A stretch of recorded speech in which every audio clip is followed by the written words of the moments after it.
और PTI रहनुमा फिरदौस शमीम नकवी को ट्रेन हादसे में जाँ बहक और ज़ख्मी होने वालों से मुतालिक नाजेबा ज़बान का इस्तेमाल महंगा पड़ गया। जाँ बहक अफराद के लवाहिकीन और नमाजियों ने फिरदौस शमीम नकवी को धक्के देकर मस्जिद से निकाल दिया।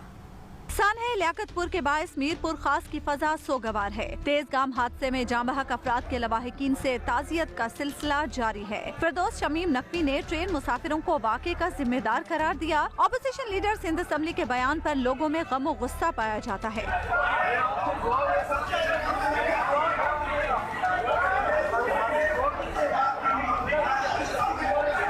ऑपोजिशन लीडर सिंध असम्बली फिरदौस शमीम नकवी ने मीरपुर की मस्जिद में ट्रेन हादसे में जाँ बहक अफराद के लवाहिकीन से इजहार ताजियत के दौरान कहा कि जाहिल लोग अपने हमरा सिलेंडर लेकर गए, जिससे कई अफराद लुक़्मे अजल बन गए। तहरीक इंसाफ के रहनुमा के बयान पर मस्जिद में मौजूद नमाजी और अहले मोहल्ला मुश्तल हो गए, जिसकी वजह से कशीदगी पैदा हो गई। लोगों ने फिरदौस शमीम नकवी के खिलाफ नारेबाजी की और उन्हें धक्के देकर मस्जिद से बाहर निकाल दिया।